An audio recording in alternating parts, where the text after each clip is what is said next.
Hey guys, I'm going to be reviewing the Yamaha G30-112 today. Just gonna put my phone down real quick, plug in a guitar, and let you guys hear how this bad boy sounds. I mean, it is just a beautiful amplifier. So, a little history. Yamaha was, kind of a more budget line of instrument, and they wanted a amplifier which you could buy for really, really cheap, like just about everyone else on the market. And they made this line of solid state Yamahas, which has become increasingly more valuable over the years because jazz players absolutely love these. They're kind of like those polytone brutes that they absolutely adore. They have just a beautiful, beautiful dark sound. You put it on the clean channel. These come with distortion, reverb, and depending on the model of the G series, some other effects. There's a G100 head that Paul Rivera actually designed for Yamaha with a bunch of pull buttons and everything. I think you pull bright, pull mid boost, pull extra distortion, pull boost, pull for additional brighter reverb. I got to play one of those once. It was gorgeous. But, so basically this is supposed to be 30 watts. I really don't think it is. It's incredibly loud. So I have it on the low channel with a volume of like 1. Turn it up a little bit.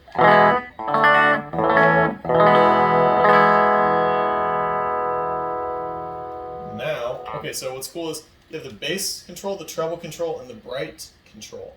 So you turn the bright all the way down.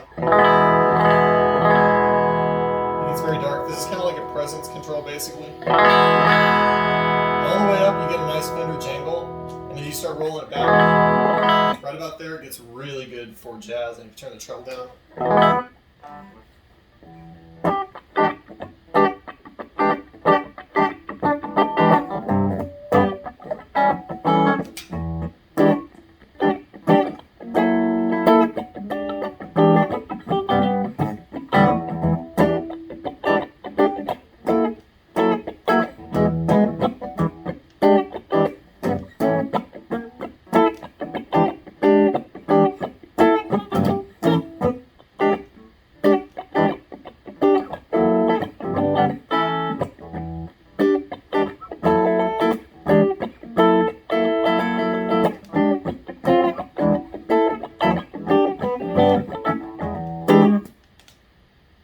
That was pretty pathetic on my part, but okay.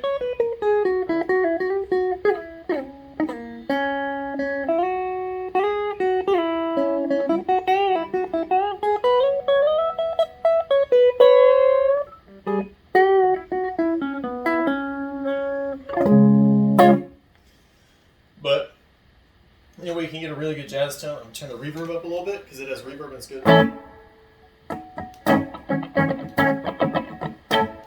The reverb is really good and tasteful.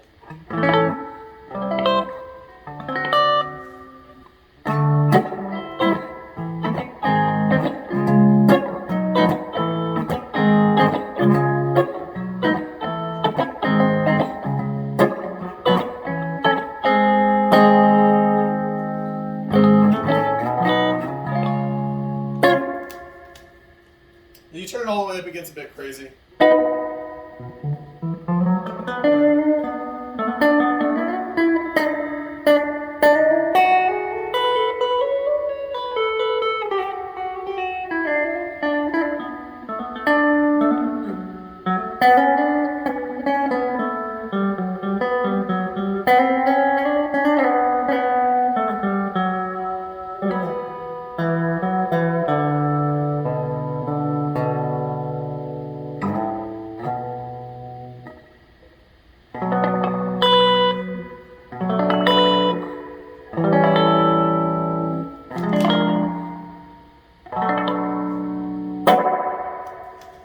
And that is, it's just beautiful and shimmery and sparkly.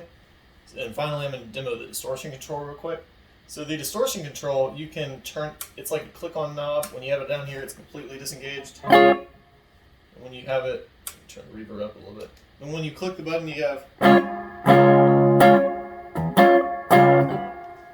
it's you don't really get too much of a taste for it. I'll roll it up a little bit more.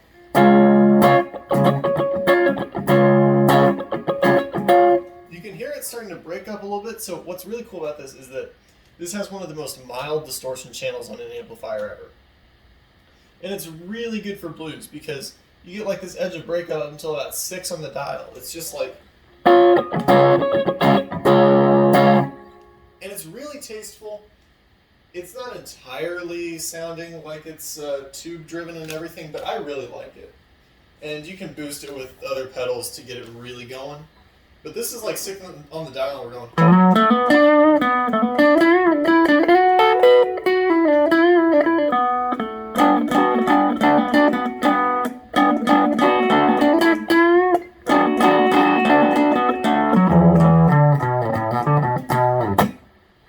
And I don't know, that's a nice overdrive for blues. And if we start turning it up further, it really starts getting a bit crazy.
That is just so much fun, honestly. That distortion is just beautiful. I mean, everything on this amp is so well done, and I just can't get over it. It's just amazing in every possible way.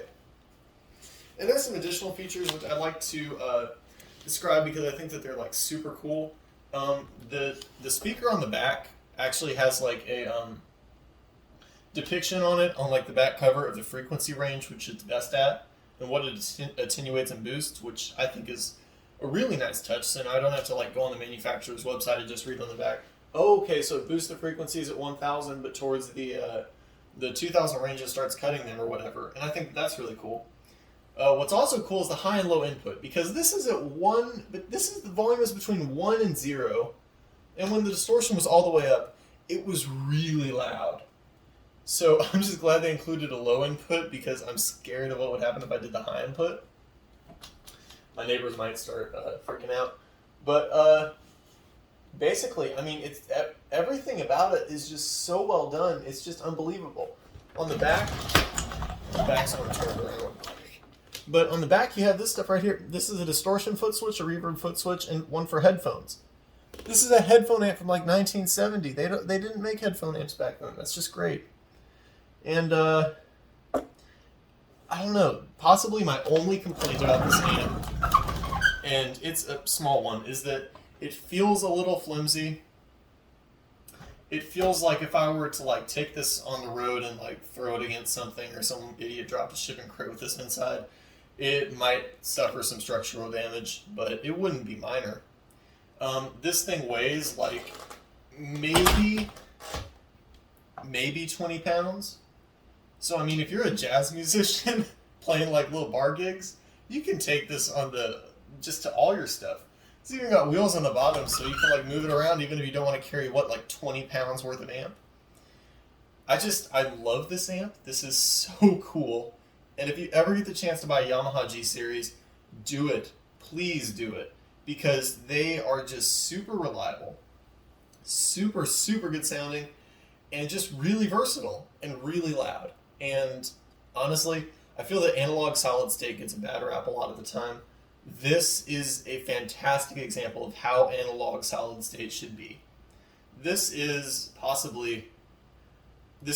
really good amp, and I love this old analog solid state stuff because in the 70s and 80s, people were treating solid state like it was the future.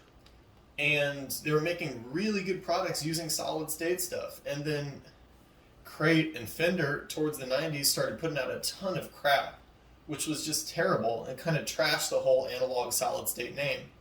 Now with everyone switching over to digital, I feel that it's really sad that people are forgetting just how good analog solid state components can be. And honestly, I don't want my signals processed through a bunch of ones and zeros. I'd much rather have the organic signal going through the amp, analog everything, and honestly, so basically, if you haven't seen this guy already, check out the Solid State Estate, because on Instagram, he just has a ton of super cool old solid state gear that sounds fantastic. And just analog solid state is great, and this amp proves it. Bye.